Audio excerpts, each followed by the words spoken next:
बोले द्वारिकाधीश की जय, रामचंद्र भगवान की जय, कृष्ण कन्हैया लाल की जय, ईश्वरदास जी महाराज की जय, चामुंडा मोगल सोनल मात की जय।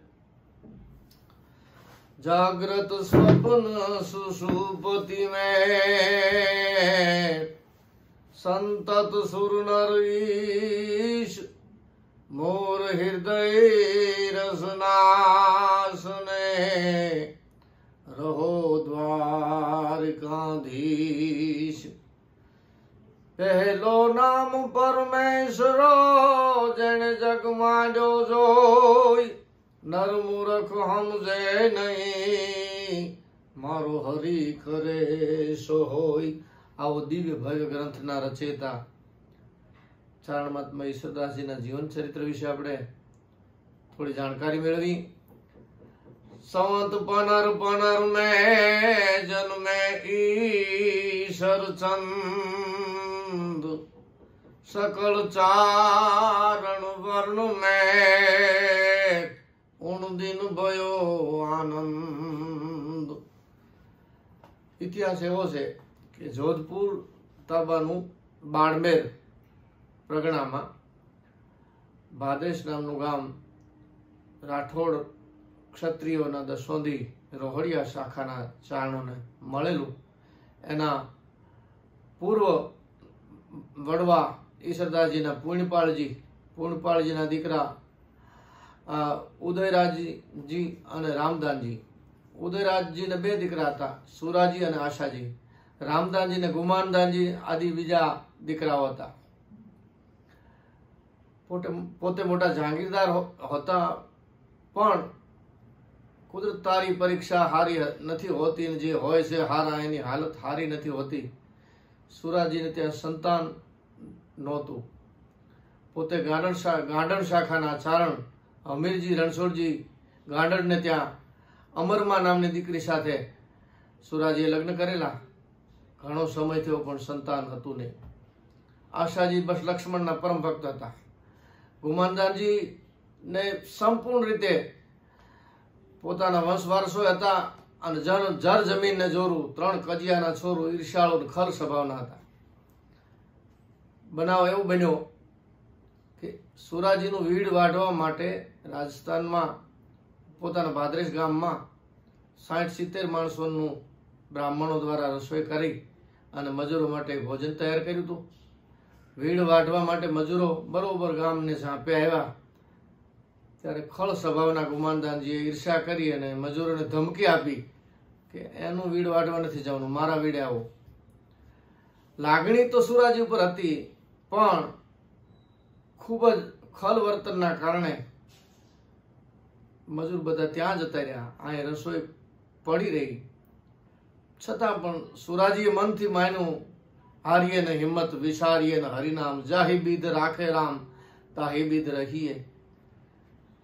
પણ એ દરમિયાન પોતાના ભાઈ આશાજી નાના ભાઈએ કીધું કે આપણા નદીના પાળે 60-70 સંતો 80 સાધુનું જમાત આવી છે, આપ કહો તો એને આપણે ભોજન કરાવી।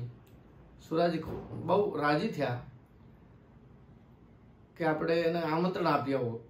ગયા છે જ્વાલાગીરીજી ખૂબ ખુશ થયા અને જમવા પ્રસાદ લેવા પધારે ત્યારે એકદમ આટલી તરત રસોઈ બની જોઈ અને પૂછ્યું કે સુરાજી આ રસોઈ એકદમ કેવી રીતે તૈયાર થઈ? એટલે કીધું બાપુ અમારું એ બધી બાબત પૂછવા જેવી નથી, પણ ખૂબ ખૂબ યોગી હઠથી પૂછ્યું કે મને સહી સહી બતા દો, क्या इसमें बात क्या है? તો પોતાની જે આખી અંગત વાત હતી કરી એટલે એમ કીધું ગુમાનદાન ક્યાં રહેશે, મારે એને મળવું છે, પણ કે નથી મળવા જેવું, એનાથી તમને નિરાશ થશો। પણ સંત સાધુ ને સન્યાસી પ્યાસી પૂર્ણ પ્રેમના આવા સાત્વિક ચારણ પર ખૂબ દયા આવી અને કીધું નહીં મને ગુમાનદાનજીનું ઘર બતાવો। ત્યાં ગયા અને કીધું એ ગુમાનદાનજી, न धन रहे न जोबन रहे न रहे गाम ने ठाम, तुलसी जग में जस रहे कर दे किसी का काम। એટલે કીધું બાબાજી ક્યાંથી આવો છો? કે જુનાગઢ થી આવી છે। હા તમે બધા જુનાગઢ થી જાઓ, પણ કે આટલી બધી ઈર્ષા કરી નહીં, સુરાજી પ્રત્યે આટલું અદેખું વર્તન શું કામ કરે છે? એટલે એને કીધું, એ ભિક્ષા માગી અને ગુજરાન ચલાવનાર હે યોગી, તને અમારા ઘરાધારીમાં શું ખબર પડે? અને કદાચ તું સમર્થ હો તો તું જેને ત્યાં ઉતર્યો છો એને સંતાન નથી. તારામાં તપ બળ હોય, ભજન બળ હોય તો એને સંતાન આપતો જજે, ને તેનો ગ્રાહ બધો મને મળશે. અને આ વચન સાંભળી જ્વાળાગીરી મહંતને ખૂબ ક્રોધ આવ્યો, આવેશ આવ્યો, અને એને કીધું, હે મૂર્ખ, તું શું બોલે? હાલ ને હાલ હું હિમાલય જઈ અને મારું હાડ ગાળી નાખું છું અને સુરાજીના પત્નીના ઉદરમાં આવીને હું જન્મ લઈશ, અને તારો ગ્રાહ મને મળશે. તારું બધું આજથી દિવસ બધું પડતીના પર્યાણ છે તારા. અને ત્યાંથી નીકળી ગયા અને કહેતા ગયા સુરાજીને કે તારે ત્યાં 1515 દીકરાનો જન્મ થશે અને એનું નામ ઈશરદાન રાખજે. અને કીધા પ્રમાણે આ યોગીનો આત્મા અમરમાના કુંખે જન્મ્યા. સમત પનર મેં જન્મે ઈશર ચંદ, સકલ ચારણ વર્ણ મેં ઉણદીન ભયો આનંદ. નાનપણથી જ તેજસ્વીતા દિવ્યતા હતી, વળી ચારણને ત્યાં ખોળીએ જન્મ લીધો અને એવા તેજસ્વી હતા. નાની ઉંમરમાં સુંદર મજાના પુખ્ત ઉંમરે સરસ મજાના લગ્ન થયા. એ દેવલમાં કરી અને માળી સાથે એમના લગ્ન કર્યા. ખૂબ સુંદર મજાનો સંસાર વ્યવહાર હાલતો. એકવાર ઈશ્વરદાસજી બાપુને વીંછી કાઢ્યો તો ખેતરમાંથી. આંખમાંથી આંગળાની ધારા હાલી જતી હતી અને માએ થોડો મહર કર્યો. મર્દ જેવા મર્દ થઈ અને એક વીંછુડી કઈડીમાં રોવો છો, કેવા ભૂંડા લાગો છો? અને પોતાને એમ થયું કે પાટાનો બાંધનાર હું પીડાને જાણે. એટલે પોતે પણ એ આ પ્રસંગને યાદ રાખી અને પોતાના એક નોકર પાસે પથ્થરિયો કાળિયો વીંછી ઠાકરિયો વીંછી મગાવ્યો. વડના પાંદડામાં પૂટ બાંધી પડીકાની માફક રાખી અને દાંતણના ગોળામાં મૂકી દીધો. દરરોજ માતાજી ઈશ્વરદાસજીને દાંતણ એમાંથી લઈને આપતા. આખી રાતનો કંટાળેલો વીંછી માતાજીને ડંખ માર્યો. ડંખ વાગતાની હારે બ્રહ્મરદ્રમાં તાળવામાં કડાકો બોલ્યો. મનમાં નક્કી થઈ ગયું કે મેં જે ઈશ્વરદાસજીની હાંસી ઉડાવી એનું જ આ ફળ છે. પણ પોતે દિવ્ય આત્મા હતા એટલે ઈશ્વરદાસજી બાપુને કીધું કે હવે થોડા જ સમયની હું મહેમાન છું. ગાયનું છાણ મગાવી લીપણ કરાવો, ઘીનો દીવો કરો અને પ્રભુ ભજનના જે કાંઈ પદો હોય, મંત્રો હોય, ભજનો હોય, સંતવાણી મને સંભળાવો. આ દેહે તો તમારી કાંઈ હું સેવા નથી કરી શકી, પણ હાલારમાં જામનગર તાબે ફલાણા ચારણને ત્યાં હું જન્મ લઈશ.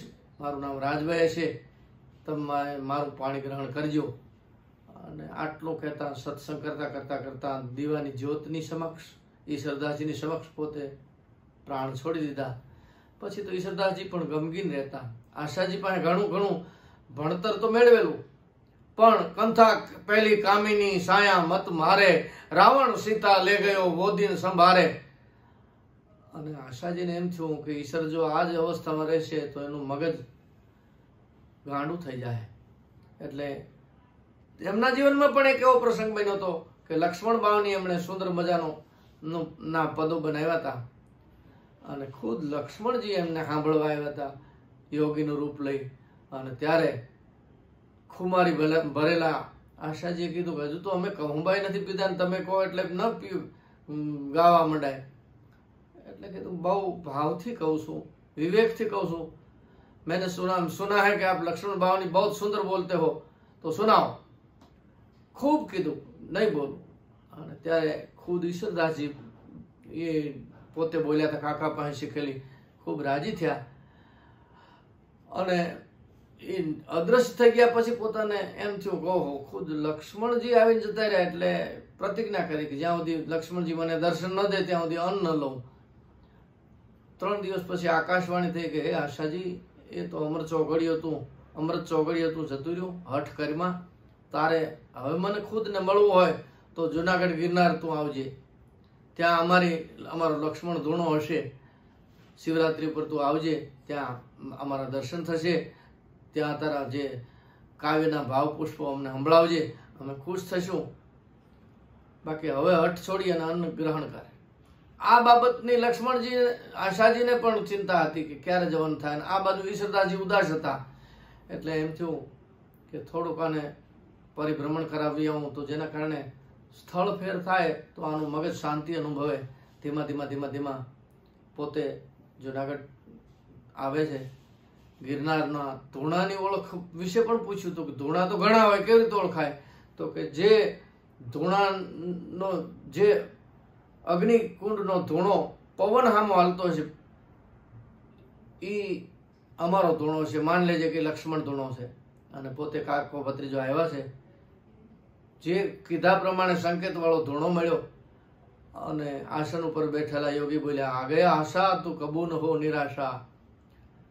ખૂબ જ ખુશ થયા. અને ત્યારે લક્ષ્મણ બાવની અંતરના નાદથી એમણે સંભળાવી. યોગી રાજી થયા. એક રામચાળી બકરીને એક પાત્રમાં દોઈ, એમાં ગરમ કરવા દૂધ મૂક્યું, એમાં કંઈક કંદમૂળ નાખ્યા, એને ખૂબ ખૂબ ગરમ કરી અને પછી ખપરમાં થોડું ઠરવા દીધું. અને પછી પોતે પી ગયા. પીને પછી એ પાછું ખપરમાં નાખી અને કીધું, લ્યો લે આશા પી જા. પણ શંકાશીલ ભજનમાં ભ્રાંતિ ન રાખો, આ છે ન ભ્રાંતિ લો ખેલ. ભ્રાંત ભરાણી જેના દિલમાં, એને દુઃખ સવાયા દાડી. ચૂપેથી ચેતીને કાઢી નાખજો, નહીતર વીખી નાખશે વાડી. એને કીધું, સૂર્યાસ્ત થયા પછી હું કાંઈ પણ લેતો નથી બાપુ, એટલે આ પ્રસાદ હું નહીં લઉં. અને ત્યાં જેનું ભાગ ખીલવાનું હતું એ ઈશ્વરદાસજીએ પોતે આ ખપરનું તમામ પ્રસાદી પી ગયા. પીધા પછી તો બસ, ઈડને આવી રે એ પાંખુને લાગી ગઈ ઉડવા, એને લાગી રે ગગન કેરી જોને લેર. એ ગુરુજી એવા ગોતીએ. જે કામ 84 લાખ યોનિઓમાં ન થઈ શકે એ કામ બસ એક પ્રસાદી મળ્યા પછી થઈ ગયું. હવે માત્ર રહ્યો એક ગુરુ મળવાનું બાકી હતું. અને ત્યાંથી ફરતા ફરતા ફરતા કાકો અને ભત્રીજો નીકળી ગયા છે, જામનગર આવ્યા છે. જામનગર ખૂબ ખુશીથી આખી સભામાં આશાજી તો બોલ્યા, પણ ઈશ્વરદાસજી જ્યારે બોલતા ત્યારે જામ સાહેબ ખુદ પ્રસન્ન થઈ અને કરોડ પસાવ દેવા ઉભા થયા. એ દરમિયાન દિવાન પિતાંબર ભટ્ટે માથું હલાવ્યું. એના કારણે પોતે જે ભેટ પૂજા આપવાની હતી આપવાનું બાકાત રાખી અને બેહી ગયા. આ જાણીને ઈશ્વરદાસજીએ ક્રોધ ચડી, તલવાર લઈ એમને ત્યાં ગયા. આ પ્રસંગ બધો આપણે આગળ બોલી ગયા છે. પણ પિતાંબર ભટ્ટને મળ્યા પછી લાગા હું પહેલો લડે. પિતાંબર ગુરુ પાય ભેદ મહારસ ભાગવત પાયો જેણ પહાય. એ હરિરસનું ભાગવતનું જ્ઞાન મેળવ્યા પછી 1 વર્ષ એક ઓરડામાં બેસી અને સતત ઈશ્વર ચિંતન કરીને આ ગ્રંથનું નિર્માણ થયું. જામ સાહેબ પણ ક્યારેક ક્યારેક પૂછતા કે હે પિતાંબર બાપુ, હવે ઈશ્વરદાના કેમ નથી આવતા? ત્યારે પિતાંબર ભટ્ટ કહેતા કે ઈંડું હવે મારી પાસે સેવાય છે. એ મનોરંજન કરનારું નથી રહ્યું, મનોમંથન કરનારું થયું છે. અને એવા મહાન બન્યા કે પોતે શું ખાઉં છું, કેવું ખાઉં છું એ ભાન ભૂલી જતા. એટલી એકાગ્રતા.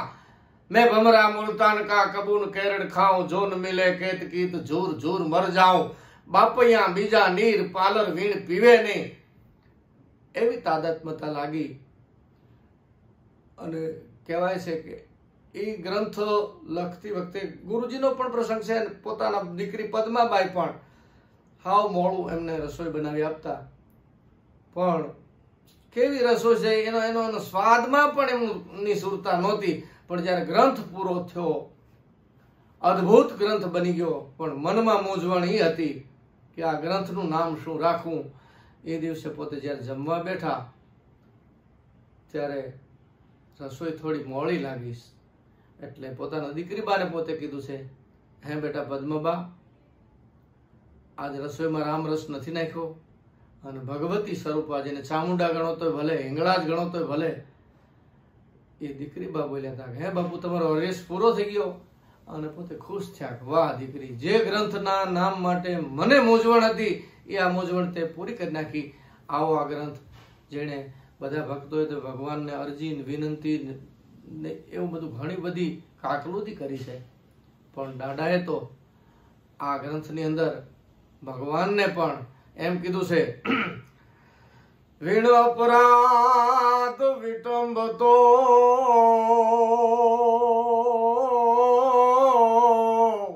રે રે ત્રિભુવન રાય એ કરકુડા શાસ્ત્ર કથન કરકુડા ગ્રમકાય। વર્તમાન સમયમાં જે મહામારીમાં તાજા જન્મેલા બાળકો આ વાયરસના કારણે મરી જાય છે, ત્યાં એવા સમગ્ર અને કવિ હૃદય ને ઋષિ હૃદયનો વિશ્વના કલ્યાણ માટે જ આ ફરિયાદ હોય, પોતાની માત્ર એકલી નહીં, વસુધૈવ કુટુંબકમ જેવી આ દોહાની અંદર દાદાએ વિનંતી કરી કે હે મારા નાથ, વગર અપરાધે શું કામ બધાને રે વિણ અપરાધ વિટમતો, હું કામ વિટમણા દુઃખી કરશ, રે રે ત્રિભુવન રાય કર કુડા શાસ્ત્ર કથન કર કુડા ક્રમકાય। શાસ્ત્રોના કથનને કાં તો જૂઠા પાડ, કાં તો કર્મને જૂઠા પાડ। આની શરૂઆત ક્યાંથી થઈ એના વિશે દાદા લખે, એક પઠન તરદાખ અબ ભક્તા વત્સલ ભ્રમ કીધા અમકે તું કિયા દુર્હરી પાપ ધરમ। આ વાતની જે મૂંઝવણ છે એને તું દૂર કર। એ પટંતર દાખ અબ ભક્તા વત્સલ ભ્રમ, ભક્તો ઉપર વાત્સલ્ય ભાવ રાખવા વાળા હે ભગવાન, કીધા અમ કે તુમ કિયા, આ અમે કર્મો કર્યા, આ તે બધી ઘટમાળ કરી, આની શરૂઆત ક્યાંથી થઈ? તારી ઈચ્છા દીધ તે જી હા ગાદી જનમ તિત કિત હોતા અમુતણા કેશવ કસા કરમ। આ બધી સમગ્ર રચનાનો ડાયરેક્ટર તું છો, તો તારી ઈચ્છાથી ત્યાં પેલા ગોઠવ્યા, તો આ બધા કર્મો પેલા થયા કે જીવ પેલા થયા? મરણ પેલા જીવન શરૂ થયું, જીવન પેલા મરણ શરૂ થયું? આ બાબતનો કોયડો મને બહુ મૂંઝવે છે, તો હે મારા નાથ એનો તું જવાબ આપ, એમ દાદા કહે છે, યહ પ્રપંચ માં પુરાણ તું કરતા ત્રિકમ આપો પે અળગો રહી અને કઈક ભલા વિક્રમ।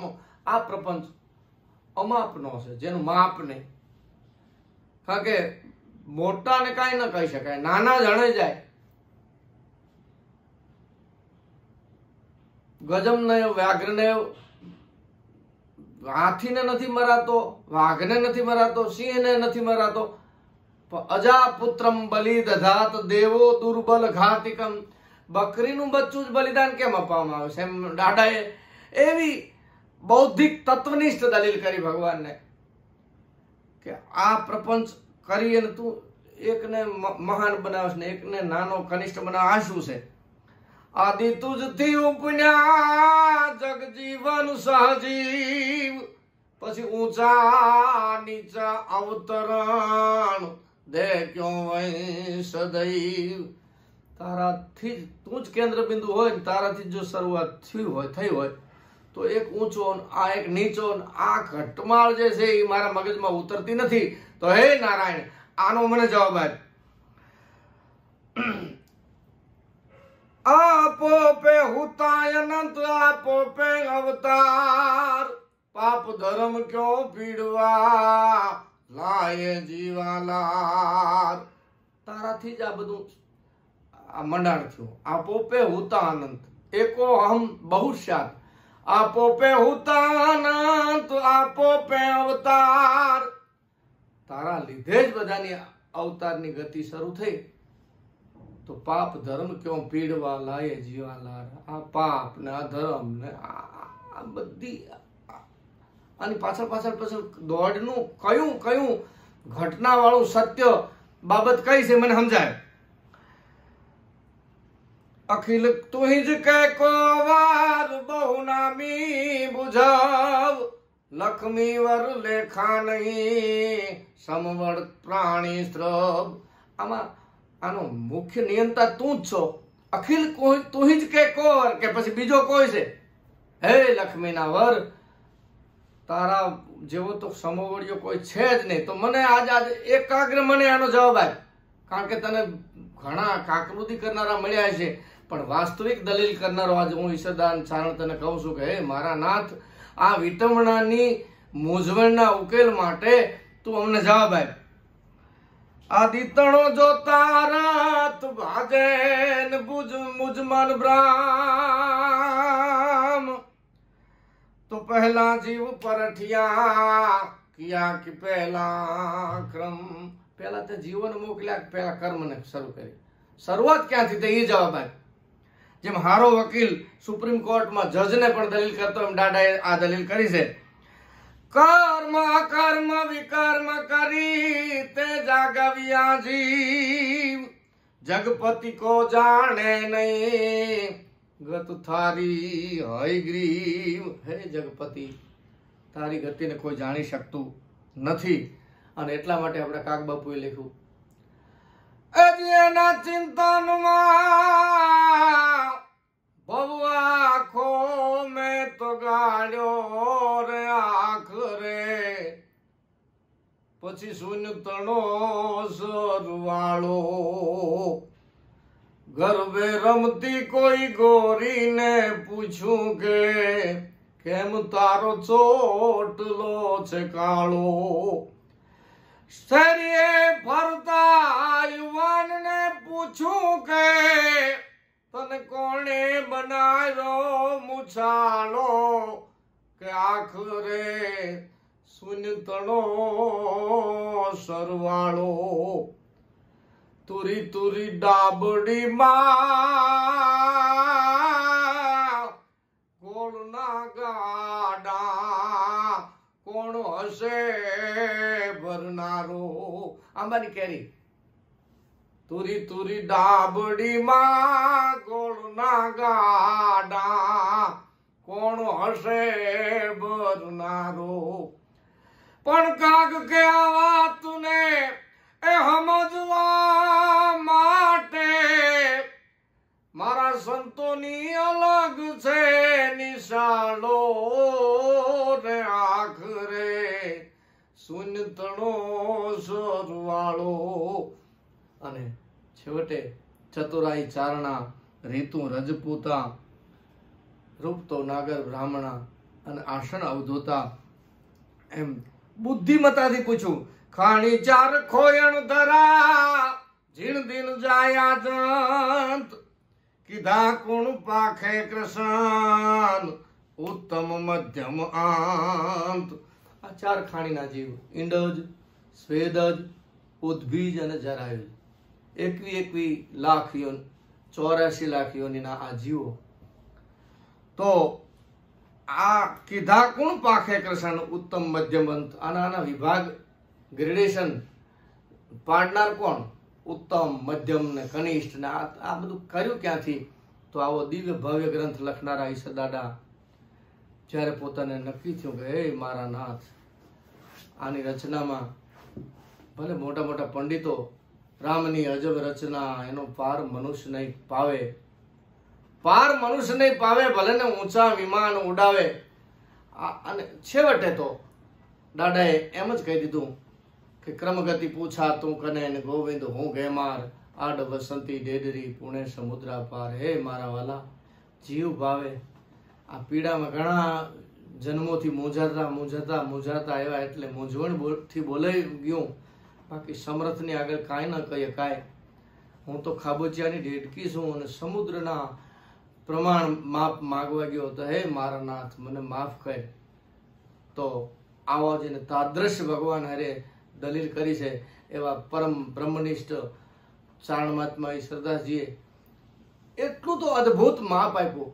અમર મેર આધાર મેર વસુધા આધારમ મે વસુધા શેષ આધાર શેષ કોરમ આધારમ કોરમ જલ આધાર નીર અનિલ આધારે અનિલ શક્તિ આધાર શક્તિ કરતા સધારણ કરતા સદા નિર્ધાર ही कवि महाराज दूजे करम આપે જ કરતા આપ ફળ વિલશે યહમરમ. આખામાં વિજ્ઞાને આવી જાય, ઇતિહાસે આવી જાય, ભૂગોળે આવી જાય, ગણિતે આવી જાય, અર્થશાસ્ત્રે આવી જાય. એવો અદ્ભુત દાડો. જેમ પહેલા પ્રથમ નિશાળમાં પ્રવેશ કરનાર છોકરાને શિક્ષક કહેતો હોય કે બેટા 7 ને 1 8 થાય, પછી મોજમાં આવીને એમ કે 6 ને 2 8 થાય, પછી એમ કે 5 ને 3 8 થાય, અને થોડો સમય ગયા પછી પાછા મોજમાં આવીને એમ કે 4 ને 4 8 થાય. એટલે છોકરું કંટાળી અને દફતર ફેંકી દે. એના બાપુજીને કહે ભણવા નથી જવું. કેમ? ભણવો બેટા, ભણતરથી આપણું જીવન બને, જીવનના મૂલ્યો બને, જીવનનું કેરિયર બને. કે ના, કાંઈ નથી ભણવું. તો ભણવા જવામાં તને પડતી મુશ્કેલીનું વર્ણન કરે. અત્યારે બાળક બોલે કે સાહેબનું જ હજુ મગજમાં ઠેકાણું નથી. એ એક દી 7 ને 1 8 કહે છે, એક દી 6 ને 2 8 કહે છે, એક દી 5 ને 3 8 કહે છે, એક દી 7 ને 1 8 કહે છે. એટલે આ ભણતર મારે ભણવું જ નથી. એમ દાદાએ એવી વિવિધતાથી આ ગ્રંથનું વર્ણન કર્યું છે. એના વર્ણન માટે બહુ સુંદર ઉદાહરણ આપી કે એનું જ્યાં જાગે ત્યાં રામ જપ, સોતા રામ સંભાર, ઉઠત બેઠત આત્માન ચાલન તાં ચિતાર. એક રજવાડામાં એક નટબજાણીઓ દોર ઉપરનો ખેલ કરવા માટે રજૂ કરવા આવ્યો છે. આખી રાત એને સુંદર મજાના ખેલ કર્યા. સાયકલની ફ્રેમ ઉપર આલ્યો, એકલા પગ રાખીને આલ્યો, વાંહડો હાથમાં રાખી, અને 1 વાગ્યા સુધી ખેલ આખો આ દ્રશ્ય જોયા પછી રાજા પોતાના નિવાસસ્થાને આવે છે. રાણીને હારે ચર્ચા ચાલે છે. રાણીને કહે છે કોક દેવની કૃપા હોય છે, નહીતર આ માણસ એક દોયડા ઉપર હાલી શકે એ મને શક્ય જેવું નથી લાગતું. અને રાણી ખૂબ બુદ્ધિ યોગ વાળી હતી. એને કીધું ના ના, આમાં દેવની કૃપા ન હોય, આમાં દરેક માણસનો મહાવરો જ જરૂરી છે. જે કર્મમાં ઈચ્છા, ક્રિયા અને જ્ઞાન શક્તિ ત્રણેયનો સમન્વય થાય તો એ કામ સિદ્ધ થાય ને થાય. ભલે ગમે એવું અશક્ય જેવું લાગે પણ એ શક્ય બને. કોણ કહેશે કે આકાશમાં કેડી નથી? એનો અર્થ એવો નહીં કે કોઈ સમુદ્રની આકાશની સફર ખેડી નથી. એમ રાણીએ કીધું કે રાજા, આમાં તમારે એટલું બધું અંધશ્રદ્ધાથી વિચારવાની જરૂર નહીં, આ શક્ય છે. પણ રાજાએ કીધું ના, એકદમ તમે એમ કહો એમ ગરીબ માણસોના આ કાર્યને વખાણવાના બદલે તમે તર્કથી જોવો છો, એ મને નથી લાગતું. તો રાણીએ કીધું તો તમારે આનો પુરાવો જોઈશે? હા તો બતાવો, તો માનું કે તમે ખરા. રાણીએ રાજાને કીધું કે મને તાજી વિયાણેલી ભેંસનું એક નાનકડું બેબી બફેલો પાડું, નાનું પાડું લાવી દો. અને લાવી દીધું. અને દરરોજ પોતે પોતાના મહેલથી હેઠા ઉતરી અને એ નાના બચલાને ઉપાડી અને પોતાના મહેલ ઉપર દાદરો ચડીને લાવી દેતા. આવો ક્રમ 3 વર્ષ સુધી આવ્યો, નોન સ્ટોપ, સતત. પણ 3 વર્ષે તો આ નાનું બચલું મોટું થઈ ગયું હતું. પણ દરરોજનો રિયા પ્રેક્ટિસ હતી, મહાવરો હતો. તેથી રાજાને બોલાવ્યા. આજે સાચા નિયમથી કરેલી મહેનત શું ન કરે, અથાગ પ્રયત્ન શું કરી બતાવે. અને રાજા આવીને જોવે છે તો રાણીએ પોતે એક મલ યોદ્ધો જેમ અદ્ભુત કાર્ય કરવા જેવો એમ આખી ભેંસને ઉપાડી અને મહેલ ઉપર ચડાવી દીધી. અને જોઈને પોતે કીધું આ હા હા, ધન છે રાણી. ધન નહીં, આ દરરોજના માટે. એમ તો દાદા પણ એમ કે છે, આળસવાય અજાણવા દિલ કુટલ થી દૂર, બાકી તો સાહેબ સાચા સાધકા હે હાજરા હજૂર. પ્રભુ ભજનતા પ્રાણિયા કીજે ઢીલન કાય, તો ભરબથાત કાઢીએ મંદિર જળતા માય. ભગવાનને ભજવામાં એટલી બધી તીવ્રતા રાખજો કે જેમ ઘર હળગતું હોય એમાં એક એક વસ્તુ ન લેવાય, બથમાં આવે એટલી વસ્તુ લઈ લેવી જોઈએ. ગોઠવણ મુજબ લેવા જાવ તો અગત્યનું બધું ભળી જાય.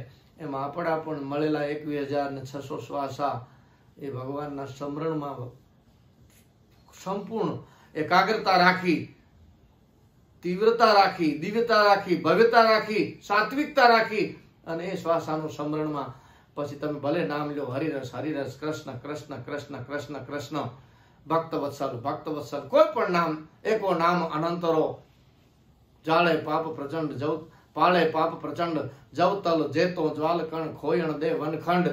તો આવા ઈશદાજી દરેક વિષયમાં નિષ્ણાત છે. આ ગ્રંથની અંદર આપણને એમ કહે છે કે એ મારા પરમહંસો, આળસ ન કરશો, અજાણ ન રહેશો અને ખૂટલ હૃદય ન રાખશો, તર્કથી ન જોશો. આ હરિરસ ગ્રંથ શ્રદ્ધાથી નિહાળો. અરે એના દર્શન માત્ર કરો. અમારે પ્રતાપદાનજી તો કહે છે કે એના દર્શન માત્ર થી જો આપણા પ્રશ્નો 99.9% પૂરા થઈ જાય તો એના અંદર મનન કરીને એકાગ્રતાથી જેમ જતા જાઓ તો આપણા જીવનમાં ખૂબ ભવ્યતા આવે, દિવ્યતા આવે. એકલી ભૌતિક સંપત્તિની વાત નથી કરતો, પણ જે માનસિક મોજ છે, પસ્તી તો હવ મેળવે છે, પણ અંદરની જે મસ્તી મેળવી હોય તો હરિરસનું શરણું જરૂરી જરૂરી ને જરૂરી. કારણ કે આ કલિકાળમાં 9 દિવસ કથા સાંભળવાનો કાં તો ટાઈમ નહીં રહે, આ મહામારીમાં એકાગ્રતા નહીં રહે, વ્યવસ્થા નહીં રહે, ક્યાંક ને ક્યાંક ફરિયાદો રહેશે કે ખાવા પીવામાં ફલાણામાં હુવા બે હવામાં બધી બધી બધી બધી ફરિયાદો જ રહે. પણ આ તો એવી સહજતા વાળો ગ્રંથ કે ક્યાંય પણ કોઈ પણ જાતનો આડંબર કરવાની જરૂર નહીં, ટીલા ટપકા કરવાની જરૂર નહીં, માળા ગ્રહણ કરવાની જરૂર નહીં, જટા રાખવાની જરૂર નહીં, આસન દ્રઢ રહેવાની જરૂર નહીં, સ્નાન કર્યું છે કે નથી કર્યું, કાંઈ જ નહીં. બસ એક જ નિર્મલ મન જન સો મોહી પાવા, મોહી કપટ છલ છિદ્રન બાવા. અને ભગવાન ઉપર ભરોસો છોડી દીધો કે ભક્તા વત્સલ મુદે ભક્તિ ભાજ પરા સહ બ્રહ્મ મુજ તણા ક્રમ મેટવા કથો તુવારા ક્રમ. મારા ક્રમને મિટવા માટે હું તારા કર્મનું કથન કરું છું. તો એવા ઈશદાજી બાપાના આ ગ્રંથમાં એક એક ક્ષણનો આપણો ઉપયોગ એના મનનમાં ચિંતનમાં કરીએ તો ચારે પદાર્થ આપણને મળે: અર્થ, ધર્મ, કામ અને મોક્ષ. બોલે દ્વારિકાધીશ કી જય, રામચંદ્ર ભગવાન કી જય, કૃષ્ણ કનૈયાલાલ કી જય, ઈશ્વરદાસજી મહારાજ કી જય.